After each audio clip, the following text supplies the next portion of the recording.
تو اس طرح سے اللہ تعالیٰ نے پھر اپنا وعدہ پورا کیا کہ جو حضرت موسیٰ نے کہا تھا نا کہ وہ اس کا مطلب نبیوں کے تھرو بھی اللہ تعالیٰ جو بات نبی کر رہے ہوتے ہیں وہ اللہ تعالیٰ کی ہی وجہ سے ہی بات کر رہے ہوتے ہیں کہ تمہیں اللہ تعالیٰ اس چیز کا وارث بنا دے گا. تو اللہ تعالیٰ نے ان کا اپنا وعدہ پورا کیا اور ان کو وارث بنا دیا. اور فرعون اور قوم فرعون جو بھی محل بناتے اور انگور باغ اور جو بھی چیزیں ان کی تھیں، پلانٹیشن تھی یا ان کے محل تھے، سارے برباد ہو گئے تھے، سب کو ہم نے تباہ کر دیا. وما کانوا یعرشون، یعنی کہ سارا کچھ ان کی قوم کا ختم ہو گیا. ظاہری بات ہے وہ پانی میں ڈوبے اور پیچھے سب برباد ہو گیا. تو اس طرح سے ہر چیز ان کی ختم ہو گئی. 138 پر چلیں. اور ہم نے بنی اسرائیل کو دریا کے پار اتارا تو وہ ایسے لوگوں کے پاس جا پہنچے جو اپنے بتوں کی عبادت کے لیے بیٹھے رہتے تھے. جب دریا پار ہوا تو درمیان میں سے یہ نکل گئے تھے بنی اسرائیل والے سارے، آخری بندہ تک ان کا نکل گیا. اور جب ان کا آخری پہلا بھی اترا اور جب آخری تک اترا نا، جب پورے اترے تو تب دریا آپس میں مل گیا تھا. تو وہ تو سارے برباد ہو گئے. تو اللہ تعالیٰ نے ان کو دریا پار کرا دیا. تو پھر یہ جہاں پہنچے، آگے جدھر بھی پہنچے، تو انہوں نے دیکھا کہ سمندر سے نکل کے جب گزرے تو ایک قوم تھی جو بالکل، جب یہ آیا نا علی قومی یاکفون علی اصنام لہم، یعنی ایک قوم یاکفون یعنی اعتکاف کر کے بیٹھی تھی، یعنی جم کے بیٹھی تھی. اعتکاف میں ہوتا ہے نا آپ ایک جگہ بیٹھتے ہیں اس کی عبادت کر رہے ہوتے ہیں. جم کے بیٹھی تھی کس کے ساتھ؟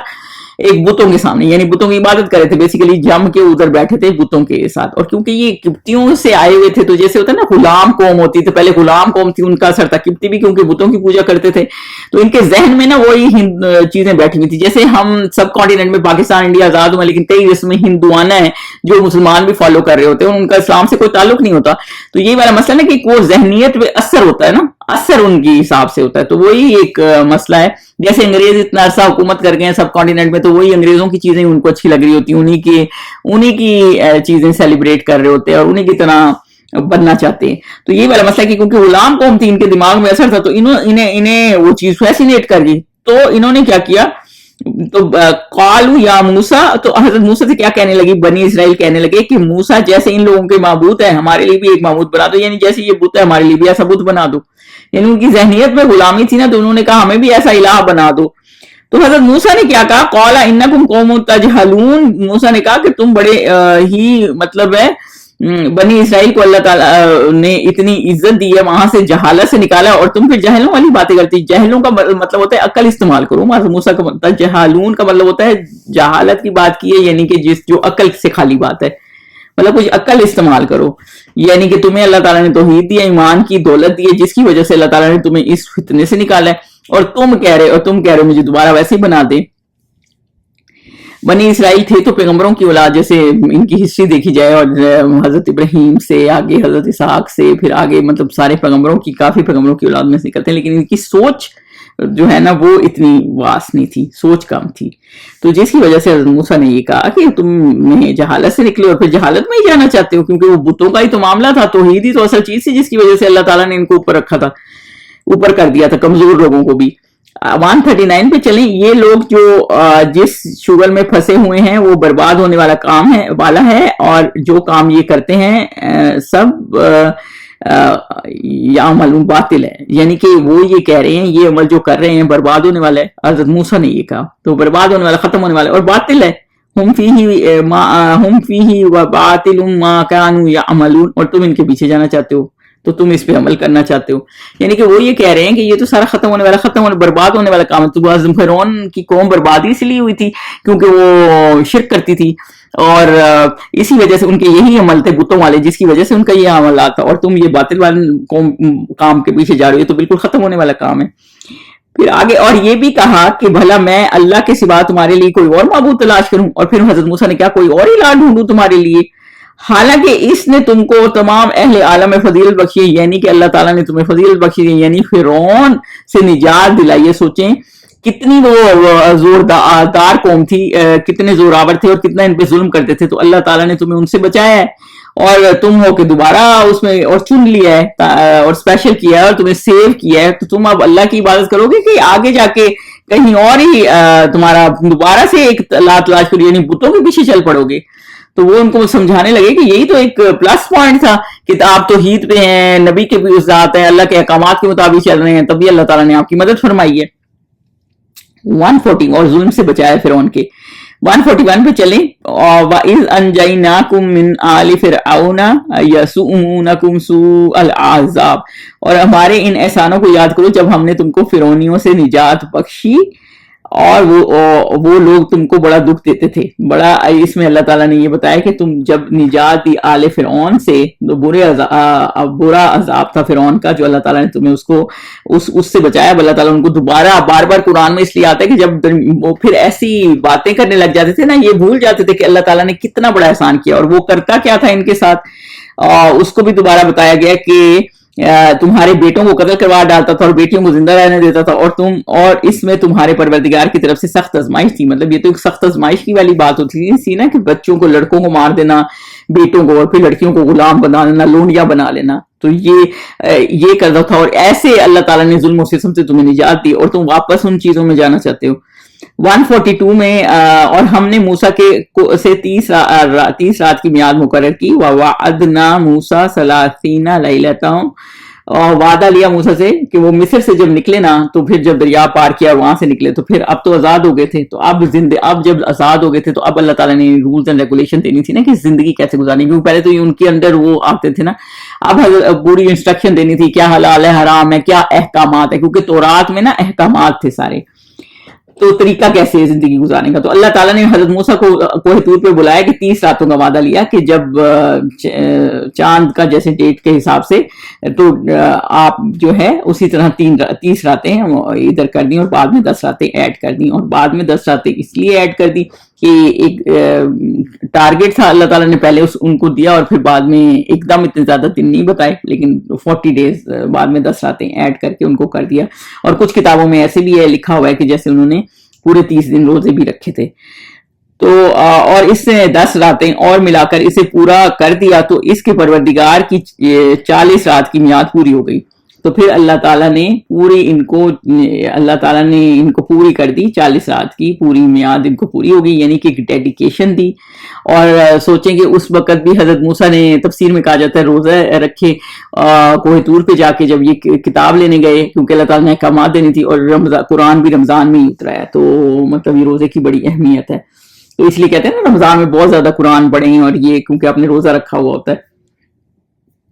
اور اس لیے ڈیڈیکیشن تھی، اللہ تعالیٰ نے علیحدہ بلایا کہ ان کو کتاب دی تاکہ وہ اچھے سے ڈسپلن طریقے سے کتاب لے جائیں اور لوگوں کو بھی سمجھائیں ڈیڈیکیشن کے ساتھ. کیونکہ دیکھیں آپ نے پیغام نا آگے پہنچانا ہوتا ہے، اور پھر آپ کے اپنے بھی ایفرٹ ہوتے ہیں. تو حضرت موسیٰ نے بھی خود ایفرٹ کیے، مطلب آ کے ڈیڈیکیشن دکھائی، وہاں اللہ کی عبادت کی ہوئی ہوگی. پھر کیا ہوا، اور موسیٰ نے اپنے بھائی ہارون سے کہا، جب وہ جانے لگے نا حضرت موسیٰ کو، جب اللہ تعالیٰ نے کہا کہ آپ آئیں یہاں، تو پھر ہارون کو انہوں نے کہا کہ میرے بعد تم میری قوم کے میرے جانشین ہو. یعنی کہ وہ اکیلے نہیں چلے گئے، گئے اکیلے ہیں، لیکن انہوں نے پیچھے ذمہ داری چھوڑ کے گئے ہیں. ایسا ہے کہ اگر آپ نے کہیں جانا ہے اور آپ کسی چیز کو لیڈ کر رہے ہیں، تو پیچھے اگر کسی کو چھوڑ رہے ہیں تو پھر اس پہ پوری ذمہ داری ڈال کے جائیں، تاکہ وہ پیچھے سے چلائیے نہ ہو کہ پیچھے لوگوں کو پتہ ہی نہ ہو کیا کرنا ہے کیا نہیں کرنا. میرے جانشین ہو، ان کی اصلاح کرتے رہنا، ٹھیک، اور جو فسادی ہیں کہ رستے نہ چلنا، جو فسادیوں کے رستے نہ چلنا. تتبی سبیل المفسدین، جو فسادی ہیں، یعنی کہ ان کو پتا تھا نا، جیسے یہ سامری والے ٹائپ کے لوگ جنہوں نے پیچھے کاف بنا لیا تھا قوم میں، تو پہلے ہی پتا ہوتا ہے فسادی ہیں. تو انسٹرکشن دے کے گئے کہ صحیح طرح سے چلنا، اصلاح بھی کرنا، ان کو کوئی غلط کام کریں تو ان کی اصلاح بھی کرنا، اور جو فسادی جو پیچھے غلط کام کرتے ہیں لوگوں کی باتوں میں نہ آ جانا، یعنی ان کی بات نہ سننا، مطلب ڈیسیژن اپنا لے لینا جو صحیح والا ہے. بعض دفعہ کیا ہوتا ہے کہ فسادی لوگ سارے کچھ لوگوں کو ملا کے اوپر آ جاتے ہیں، یعنی ڈیسیژن اپنا لے جانا. تو اس آیت سے ہمیں یہ بھی سبق ملتا ہے کہ ایک تو آپ اللہ تعالیٰ نے پوری ڈیڈیکیشن حضرت موسیٰ کی دکھائی، جب ان کو احکامات دیا، ان کو بلایا، تو پورا ٹائم دیا ان کو، اس کے بعد تاکہ وہ آگے بھی اچھے سے پیغام پہنچا سکیں. اور جو کیونکہ یہ کٹھی آئی تھی نا کتاب 10 کمانڈمنٹس، اس طرح نہیں آئی تھی جیسے قرآن دھیرے دھیرے 23 سالوں میں اترا ہے حضور صلی اللہ علیہ وسلم کے پاس، تو پھر ایک دفعہ ہی بلا کے ان کو ساری کتاب دے دی تھی نا. تو اللہ تعالیٰ نے پوری ان کی ٹریننگ کی وہاں پہ، اور پھر پیچھے ہی اپنا خلیفہ بھی بنا کے گئے تاکہ لوگ بھی بھٹک نہ جائیں، اور ان کو انسٹرکشنز بھی دے کے گئے. آیت نمبر 143 پہ چلیں. وَلَمَّا جَاءَ مُوسَىٰ، اور جب موسیٰ ہمارے مقرر کیے ہوئے وقت پر آئے، یعنی دیکھیں جب حضرت موسیٰ پہنچ کے وقت پر، یعنی کمٹمنٹ کے پکے تھے، ڈسپلن کے ساتھ پورے ٹائم پہ آئے. جب آپ کوئی کام کرتے ہیں اور کوئی آپ نے چیز کسی کے لیے دین کے لیے کام کر رہے ہوتے ہیں یا کوئی چیز لینی دینی ہوتی ہے یا کوئی بھی کمٹمنٹ ہوتی ہے نا، تو ڈسپلن کا خیال رکھتے ہیں، تو وہ پورے مقرر وقت میں جیسے اللہ تعالیٰ نے کہا اسی حساب سے، جیسے نماز ہے نا ہماری ایک مقرر وقت ہے تو اسی وقت ہی پڑھنی ہے. تو یہ ڈسپلن بہت ضروری ہے، جن میں ڈسپلن نہیں ہوتا نا وہ پھر کوئی کام نہیں صحیح سے کر سکتے. تو وہ ڈسپلن مقرر وقت پر کوہ طور پر پہنچے اور ان کے پروردگار نے ان سے کلام کیا تو کہنے لگے، تو پھر اللہ تعالیٰ نے ان سے بات کی کیونکہ یہ کلیم اللہ تھے نا حضرت موسیٰ، تو اللہ تعالیٰ نے ان سے بات کی. تو حضرت موسیٰ کیا کہنے لگے کہ اے پروردگار مجھے دکھا کہ میں تیرا دیدار دیکھوں، میں تجھے دیکھوں، یعنی کہ اے رب مجھے دکھا. ولیکن یہ ہے نا قال ربی آرینی انظر الیک، یعنی میں تجھے دیکھوں اور پھر دیکھتا ہی رہوں، جیسے مطلب اللہ تعالیٰ کو دیکھ کے کیسے میں محسوس کروں گا، مطلب وہ ایکسائٹمنٹ میں کہہ رہے تھے کہ چلو آج تو سنتا ہوں، آج دیکھ بھی ہوں اللہ تعالیٰ کو، تو اپنی وہ ایکسائٹمنٹ میں کہہ رہے تھے. اور یہ ریوارڈ جنت میں بھی ان لوگوں کو ریوارڈ کے طور پہ اللہ تعالیٰ کا دیدار ہوگا، مطلب لوگ جن کو نہیں ہوگا وہ پچھتائیں گے بہت کہ اللہ کو نہیں دیکھ سکے. تو وہی والا مسئلہ ہے نا، ان کے ساتھ اللہ حجاب میں گفتگو کرے گے، ہر کسی کو یہ اپرچونٹی بھی نہیں ہوگی کہ وہ اللہ تعالیٰ کو اس طرح دیکھ سکے. تو یہ جنت کا آخرت کا ریوارڈ ہے یہ. تو اللہ تعالیٰ کو کسی نے بھی نہیں دیکھا ہوا، تو اللہ تعالیٰ کو ان کو شوق تھا، تو انہوں نے کہا کہ میں اللہ تعالیٰ نے میرے ساتھ مطلب اتنی مہربانی کیا کہ میرے ساتھ کلام کر رہے ہیں تو میں تھوڑا کہہ دوں اللہ تعالیٰ کو کہ میں بھی اللہ تعالیٰ کا دیدار دیکھوں. تو اللہ تعالیٰ نے کہا ان سے کہ آپ مجھے ہرگز نہ دیکھ سکو گے، اگر ہاں پہاڑ کی طرف دیکھتے رہو، اگر یہ اپنی جگہ قائم رہا تو تم مجھے دیکھ سکو گے. تو پھر اب اللہ تعالیٰ نے پھر ان کو یہ نہیں کہا کہ نہیں آپ نہیں دیکھ سکتے. دیکھیں اللہ تعالیٰ بھی نے اس کو ان کے لیول پہ آ کے سمجھایا کہ کیونکہ انسان کی اتنی کیپیسٹی نہیں ہے نا، تو اللہ تعالیٰ نے کہا کہ تم دیکھ نہیں سکتے لیکن نظر ڈالو پہاڑ پر، اگر وہ قائم رہا، یعنی میں نے اللہ تعالیٰ کہہ رہے کہ پہاڑ پر جیسے ایک تجلی نور کی آئی گی، اگر وہ قائم رہا، اگر وہ اس کا قائم رہا تو پھر آپ بھی اپنی جگہ پر دیکھ لیں گے. تو جب پہاڑ پر جب ان کے پروردگار پہاڑ پر تجلی کی، رب نے جب پہاڑ پر تجلی آئی تو پہاڑ کیا ہوا؟ تو پہاڑ جو ہے وہ ریزہ ریزہ ہو گیا. تو پہاڑ تو ریزہ ریزہ ہو گیا، بالکل مٹی کی طرح ریزہ ریزہ ہو گیا. اور حضرت موسیٰ کیا ہو گئے؟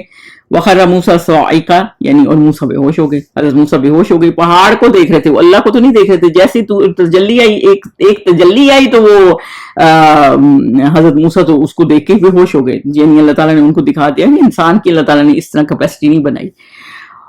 اور کہا اور ریزہ ریزہ ہو گیا اور موسیٰ بے ہوش ہو کر گر پڑے. اور جب ہوش میں آئے، اب دیکھیں جب حضرت موسیٰ فلما افاقا قال سبحانک تبت الیک وانا اول المؤمنین، اور جب حضرت موسیٰ ہوش میں آئے تو کہنے لگے سبحانکا، تیری ذات پاک ہے اور میں تیرے آگے توبہ کرتا ہوں اور جو ایمان لانے والے ہیں ان میں سب سے اول ہوں. تو کیا کہا؟ یا اللہ تو پاک ہے، میں توبہ کرتا ہوں. توبہ کا کیوں کہا؟ کیونکہ چھوٹی سی بھی غلطی ان کی، میں نے کیوں یہ خواہش کر دی، میرے میں تو کیپیسٹی نہیں تھی. تو وہ اس کو بھی اپنے اس میں رکھتے تھے، اپنے خیال میں رکھتے تھے پیغمبر. سوچیں تو میں سب سے تو فوراً ہی توبہ کر دی، توبہ شروع کر دی. اور اس لیے جو نیک بندہ ہوتا ہے نا، اس کو ذرا سی غلطی، بھلے غلطی ہو نہ ہو یا اس کو لگے کہ اس نے کی ہے، تو وہ فوراً ہی توبہ کرتے ہیں. اور میں ایمان لانے والوں میں سے پہلا ہوں، یعنی میں اپنے ایمان، یہ تو پہلے ہی ایمان لائے ہوئے تھے لیکن مطلب ایمان کی تجدید کرتا ہوں، مطلب میں ایمان والا ہوں. تو بیسیکلی وہ یہ کہہ رہے ہیں. تو یہ آگے 144 پہ چلتے ہیں. قال یا موسیٰ انی اصطفیتک علی الناس برسالتی وبکلامی فخذ ما آتیتک وکن من الشاکرین. تو اللہ تعالیٰ نے فرمایا کہ موسیٰ میں نے تم کو اپنے پیغام اور اپنے کلام سے لوگوں سے اسپیشل رکھا ہوا ہے، مطلب اسپیشل کیا ہوا ہے. میں مطلب بیسیکلی اللہ تعالیٰ نے کہا کہ آپ تو چنے ہوئے ہیں.